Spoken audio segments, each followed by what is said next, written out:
had, you know, an aging McDonald's moved out of town earlier this year. The Sunoco station at the corner of Salmon and Aurora is set empty for about 6 years now.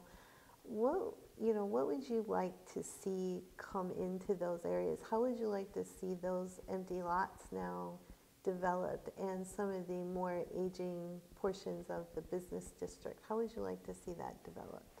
More gelato stores. Actually, you know, Solon has to get a reputation of being open for business, particularly for small retailers. Interestingly enough, when you go to some of the planning meetings, I think there's a lot of energy there. A lot of people want to do things, but they are a little hesitant to deal with all of the bureaucratic issues. We've got to make it easy for people to do this. We've got to find a way to let them know we want small business to start up, and that's how some of these other things grow organically. We have the responsibility to have a vision, to say this is where we want retail, this is where we want walking spaces. One of the things that got people excited when I was walking around campaigning was, you know, if we talked about converting that old Burlington Northern, you know, right-of-way into a bike trail all the way out to Grantwood and connecting that, you know, that got people excited. You know, that they could do something like that. And if you do something like that, then the kind of retail that grows up around that is the kind of places that people want to ride their bike to go, you know, have lunch or have dinner. And a shoe store maybe next door, something like that, or a bike store. Ms. Jacobs? We also have to work on the limitations we have with some of the owners of the properties. And the property you're talking about with the Sunoco that's been sitting there, that when you have a common owner that affects literally 3 or 4 properties, and whether they allow access from one to another, can be a huge impediment to doing an improvement in that area. Dunkin' Donuts wants to have a drive-through, but if the owner of that property won't allow that transgress rights, they're not going to be able to get the growth they need. So part of it is trying to get the owners of some of those properties to understand the big picture, that vision, that it is good for them to have someone active in all the 4 parts of their parcels, not just 3 and having an empty Sunoco spot. And we know the Sunoco station is probably going to come down pretty soon, but the fact of the matter is it's an eyesore to have that as a center of our town. And we all know that, you know, we would be better having businesses in those locations, and there's plenty that everybody in watching the show could come up with that would be better for us to have locally. And the general question on the aging of the facades, a lot of those facades need to be improved. And there definitely needs to be that. And I believe, again, I think that's in the master plan. There's specific instructions about what they want done next to keep those developments to get a little fresher. Because nobody wants them to look old. We don't want to look like a suburb that's not maintaining our retail space, and we need them full and not open. So I believe that's what I would say, is you have to work not only with the owners, but with the businesses that are there today. Okay. Well, Visconsi owns that property, and they just announced that they're being sued relative to you know, the property with the old Sunoco station. They'll fix it one way or another. They may take the whole building down, but that doesn't solve the problem, because as we said, the 91 Aurora you know, expansion is going to take frontage away. So you're going to have a hard time finding a vendor that wants to go in there and take that. That makes it incumbent upon the city of Solon to come up with a vision of what can we do with that property, and maybe the properties around it, because they're going to be under pressure as well. We have to provide the vision. We have to provide the leadership, and give the residents a sense that, wow, we do have a vision of something that can make this an exciting place. If we don't do that, nothing's going to change. I do believe, though, that the city is offering some guidance to some of those people. Whether they choose to accept that approach is a different story, but I know they have been reaching out. And over the years, if you look at how many new people have come to town, it's not as if they're sitting on their hands saying, let's just let stuff happen. They have been going out, and we have increased the number of employers, a number of businesses in Solon, and the number of employees. So I know they're trying to do so, but it's a two-way street. You know, they need to have someone work with them and they have to want it to be done, and I believe they do want it to be done. Yep, they're looking for us to provide it. Okay. Earlier this year, the city and a group of, let's call them preservationists, squared off over the Lynch home. Many residents believe that the current climate in city leaves no room to save some of the city's history. Should more be done to keep the few remaining historical structures in the city, or do you feel like progress, that they may be impeding some of the progress that the city can make? Ms. Jacobs. I think more is starting to be done. I believe there's discussions being had between Mr. Shimitz and the mayor at this point, more so than there were before. There was definitely more of an impasse, I understand, before. And the intent to actually gut out but keep the frame of the house and do things there to make it more of a destination for some kind of historical event or a second historical building. I believe that's back now on the table, but I do love the idea that should be, and it's naturally to be so, with the arts facility right beside it and having the historical society building there. It's a nice area that should be able to be expanded to be our old history area. And I think there's value to that. And if you look at what our residents want, they really do value the arts and our history. So if we can do that, that's time and money well spent to try to support those initiatives. I think the city can provide some impetus for that in terms of some seed money. A lot of that, I think, should be left up to private donors and private organizations. Our main focus has got to be on what we look like in the long term. Respecting the past is important. There are things that we can do to help that, but the Lynch House by itself is kind of symbolic of, are we dealing with the old Solon or the new Solon? And what does that new Solon look like? That's what we should be talking about. And then we can incorporate something like this into the framework of that past. I honestly believe that it's not just the Art Center and the Lynch House, it's the area around it. What are we doing with all of that? And if we have a vision again, and I'm going to keep harping on this subject, because this is what I heard from the residents. They want to hear that from us. They want to feel that sense of excitement that we believe that there are things we can do for the city, and because they feel that way. It's been an astonishing eye-opener for me how passionate people are about these things. So yes, invest in a little bit, try and get private donors to help with the rest of it, but come up with something that's not just those two locations, but the rest of it. Has to expand past that. It does. It's a no-brainer that it's got to be a bigger area to have that feeling. But the question specifically was about that house in general, and that's a key pin to that. And I believe the Historical Society is manning up a lot of contribution in that regard as well. They're not expecting the city to pay their way for that. That was part of the negotiations, but there are a lot of areas close by there that could make a nice area if expanded. Okay. Last question. Solon has been as a municipality has been accused of being a standalone, but then again, more and more in the past few months, the mayor has been reaching out and trying to partner with neighboring communities on projects. Where do you stand on regionalism, Mr. Miguel? Well, I think it's going to be an essential part of our future. Interestingly enough, I had a conversation with the police chief about this a couple weeks ago. And, he said, look, we've got the capability of providing, emergency services and coordination around us, and it would be a revenue generator for us. I think he was pretty excited about it. It was an interesting conversation. But there are other areas where I think we can partner with other communities to do things that are of benefit to all of us. One of the interesting things that happened was we got rid of our tax department and brought in Rita. That's a regionalism kind of thing. Now, in that case, I'm not so sure it worked as well as we hoped it would, and that may need to be revisited. But there are other areas where we can provide services to other communities, and other communities perhaps can provide services for us.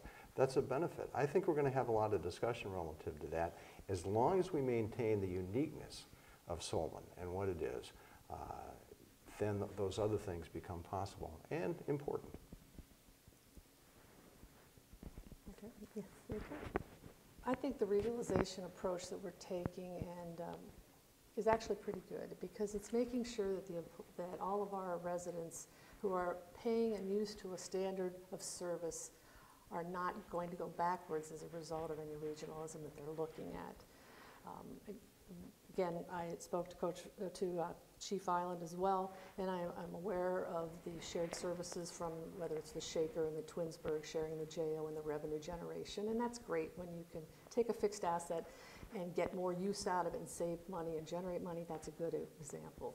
The dispatch center, I know they've looked at one that didn't have the best opportunity for our residents. If at the end of it all, we don't get better service for it and we get one vote and we are the gorilla in the room, we have the big percentage of the volume, is it in our residents' best interest to join together now with a bunch of smaller cities that would each get the same vote as us in developing the management of a common dispatch center? I like the approach they're doing. They're analyzing each one individually on a case-by-case basis. And as we get ready to get more to the state approach of minimizing the number of entities that actually do those things, this will allow us to pick and choose the one that's best for our residents. We're used to quality service. And I think the approach they're doing is excellent. Analyze each one as a business and decide it's right for our constituents. Okay, great. Now it's your turn. Do you have questions or thoughts you'd like to pitch it to one another? Well, I got to knock on every single door in the ward. And what was fascinating to me is how many people responded. A lot of times you knock on the door and people are like, okay, what do you want? And then after you explain that you're running for city council, they usually react pretty well. They say, oh, okay, and then they take time to talk to you. And if you take time to talk to the people of the city and listen to them, they've really got a lot to say. One of the things that came through clearly is how important the schools are. And back earlier in the session when I mentioned that there are other important issues relative to the city, we have a funding shortfall issue, $2.2 million, relative to the governor's line item veto that was recently happened. We've got to solve that problem, and so we've got to work with the legislature to do that. But people are very concerned about that. We had a number of people that have moved into the city from places like Cleveland Heights or Shaker Heights because of the school system. So that's really got to be our most urgent issue, how we solve that problem and how we deal with it. The second thing is economic development. You know, in my years as an officer of a major corporation and in running my own business, I found that you know, if you talk to business people and really help try and understand what they do and how they need to succeed, they're willing to invest. But we've got to make that argument with them. And the third thing is this vision thing. What was really important to these people was they want to be proud of their city. They want to feel that Solon is a great town. They love the rankings, but the problem is they don't feel that it has the cachet, you know, of a Hudson or Chagrin Falls. And they're catching up to us in a lot of ways. So we've got to be willing to make the investment, put the time and energy in, to come up with that vision so that this is a place that people want to come to, not only because it's got great schools, because it's a great place to live and do things. Thank you. That's what we need to be focusing on. Ms. Jacobs. Take that one step further. I think that we all came to Solon for the schools. But if you look today, 65% of the people that are in households in Solon don't have children in the school anymore. And the question is, what's keeping them there? And as you talk to people, and I've walked the ward, you know, I went twice around the ward this summer and talked to people, more than a few were looking to move for downsizing for just because they were ready to move on. But so many people said, we raised our children here. We love it here. We want to stay here. We came for the schools, but we want to stay for the city, and we love the services. And that's true, the services have been very good. But we have to have a continued growth, and I think that was the message I heard from walking around was, we can't just stop on our laurels and say we're going to rest on the fact the schools are really good and that the housings are starting to rebound. What are we going to do to keep getting better? And that's where I believe there's an awful lot that can be done on continuous improvement in every department that we deal with. to look for ways to get better, whether it's having a group of people that have expertise and have them talk about a problem with builders, and residents that have strengths and come up with ways to be considered. We should be doing that. If it's a question of taking a look at how we do purchasing and see if we can change something about when we actually purchase things so we get more bidding to get us better pricing. There's a million things you can do under the auspices of Six Sigma, continuous improvement. And I believe that people want to get better. They're not happy with just staying the way we are. So I think there's an awful lot we can do from economic development. It crosses every area. Economic development, infrastructures, fleet management, purchasing. Everyone you want to talk about can have a value from putting in a continuous improvement project and looking to get better and doing it joint. Doing things by, not just by yourself and talking to a few people, but cross-functional teams with people that have expertise. That will help us because we have a lot of intelligent people in Solon that could help us. Well, it's interesting you mentioned continuous improvement. We've got a budget of $39.6 million this year, and our revenue is expected to exceed that by anywhere from $3 to $6 million. What do you think we should do with that? Part of that money in that unrestricted funds is going to be used for waste reclamation improvements. I think there's about $10 million being earmarked for that. But some of that money, I think they've also got a grant in place for a lean training to take a look at their managers and have the managers come up with good ideas to help improve services to all of our residents. Is there a quicker way to get a work permit for your house, for construction permits? Look, there's nothing that should be off the table. Everything can be looked at, and money should be spent for that, and maybe we should also look at potential development things that the city could do with the property and their resources, and it should be considered with proper researching. Well, I mean, all of that, it sounds like a lot of studies and spending more money, but the question is, should we be reducing taxes? Should we be trying to encourage seniors to stay by special tax rebates to them?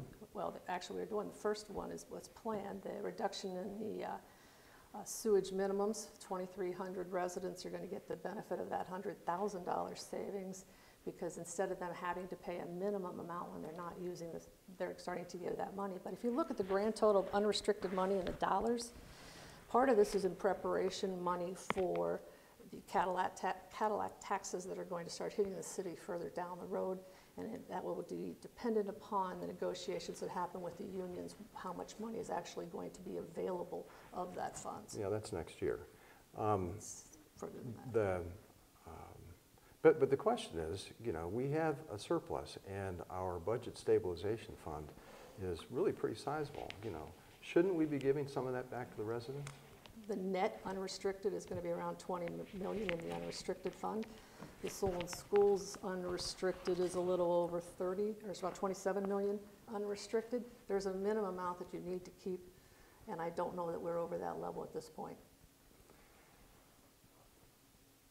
Do you have a question for your opponent on any issues? No, I don't. Okay.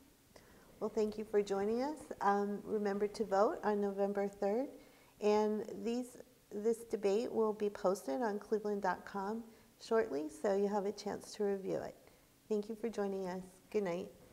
Thanks, Beth.